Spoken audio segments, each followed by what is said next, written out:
Good evening, ladies and gentlemen. Welcome to tonight's edition of Larry King Live. We have a special guest this evening. President Barack Obama is joining us. President Obama has some special news he wants to share with everyone about a recent trip to North Carolina. I will turn the show over to him now. Good evening, everyone. Thank you so much. I have some wonderful news that I would like to share with everyone that is happening at North Carolina A&T State University. I had the pleasure of visiting with the Leadership in the Global Economy and Society class on March 1st, 2012. The class is watching together tonight while enjoying popcorn tidbits that I have sent them. Miss Kim Ingold had volunteered to present the GPS report. I begged her to allow me the pleasure of presenting it to a national audience on the Larry King Live show tonight. Thank you, Larry, for allowing me the time to show the country the wonderful things that are happening in this class taught by Dr. Liz Barber. Class began with Dr. Liz providing some global articles from local newspapers. She discussed the highlights of the articles and how it relates to our global regions and Etzioni. What was the name of one of the articles? The one that is much like Etzioni is called Study Links Prosperity to Unethical Behavior. It was in the February 28, 2012 copy of the News and Record. Dr. Liz also encouraged the class to consider writing a proposal for the ILA conference, and the deadline was March 15th. Class continued with discussion on the research quotes on page 11 and 13. There is some vocabulary introduced with the discussion of these quotes. The words are heteroglossic, which is an approach that suggests that different characters view issues differently and or view the parts of the action differently. Bricoleur is the second vocabulary word that means putting together. This word is used in research as putting information into your research toolkit to study about the different paradigms. Wow, this is very interesting. The bricoleur researcher sounds similar to a bricklayer. Yes, indeed. The next portion of the class was led by Miss Paula Borden. She presented the GPS report. She provided copies of the inaugural edition of The Globe. Paula presented an awesome newspaper from the prior week. Let's listen to a few excerpts from The Globe. Welcome. I'll be reporter today, Paula Borden, and this is the first edition, the first volume of The Globe. If you'd like to get more information, you can go to the website, www.theglobe.com. Wow. I'm going to go there. Don't really. Don't really go there. Don't really go there. In today's Globe, the highlights will be talking about how the class opened up with a poem that Dr. Liz had shared that Q wrote. The news fix that Kimberly had reported on, which she did a great job. Warren Dukes presented the Going Global to the Middle East. There also will be some highlights regarding chapters 1 through 3 and also the writing workshop. That must have been very interesting. Paula seems to be a very intelligent and special young lady. Indeed she is. Next, the class traveled to Australia with Mrs. Sharon Neal as the host. She provided lots of information on political, health, and market-driven information. Larry, and you believe that Australia has allowed for a third gender option on their passports? Third gender? I did not know there was such a thing. It is true. Let's take a look at the clip. New Australian passports allow third gender option. That caught my attention because I was like, I'd never seen that before, where they're actually, saying, establishing that there is a third gender. Don't look at me like this, Cindy. Okay. It's actually one of the first countries, right, to do that. And so it shows That says tremendous. Yeah.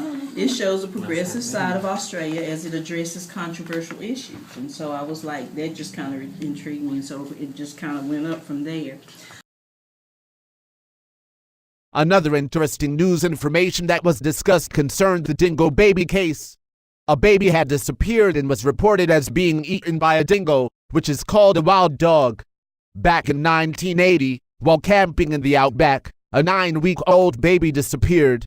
The mother was convicted, then cleared of her murder. This was a photo of the baby and her mother. Oh, how awful. The class is reading the book, Cultures and Organizations, Software of the Mind by authors Gert Hofstede, Gert Jan Hofstede, and Michael Minkov. On this night, they were discussing chapters 4, 5, and 6. The first discussion topic was individualism and collectivism.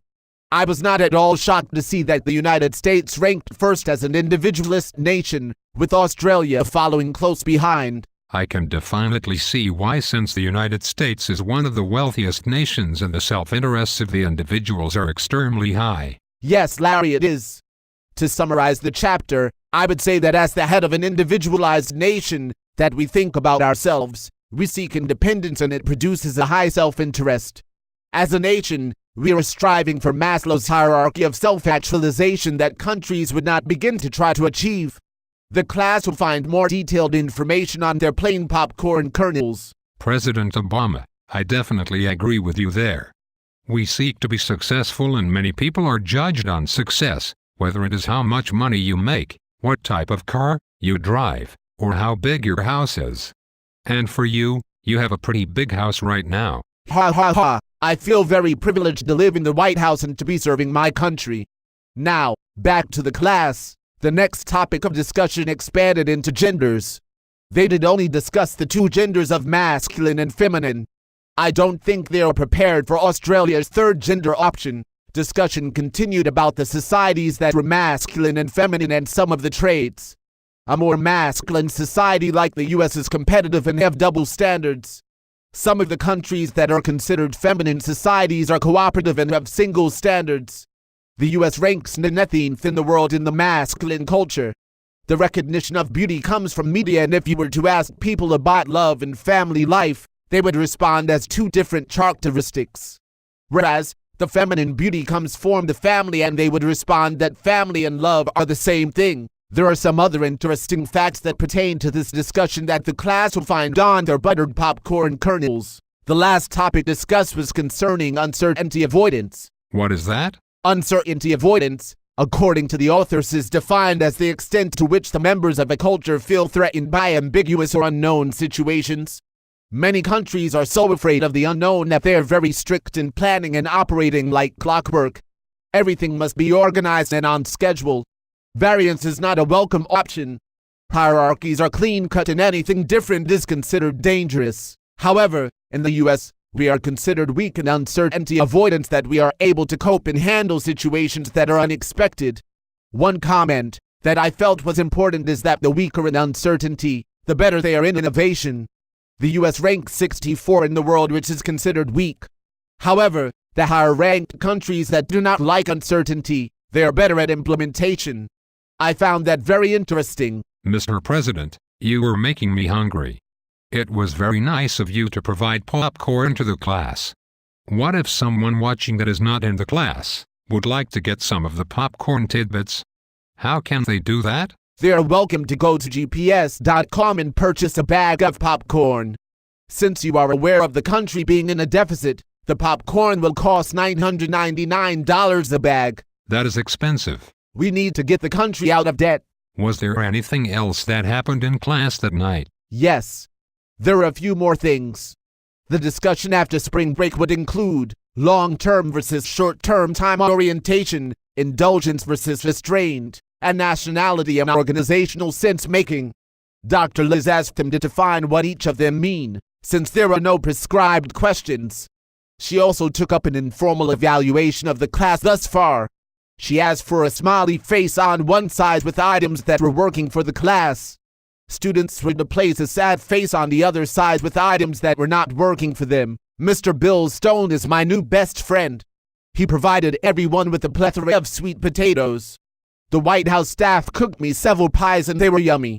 So a big thank you goes out to Bill for them. Did you bring me a pie? Sorry, the staff devoured the remainder of the pies. I will contact my new BFF Bill and have him ship you some. Great. I'm looking forward to it. Dr. Liz passed on the writer's workshop since everyone seemed tired. Dr. Liz is so funny. I cannot imagine her turning into Gorilla DeVille if the class did not bring their papers to read and revise. I can't even imagine. Tanya Askew had the last word for the evening.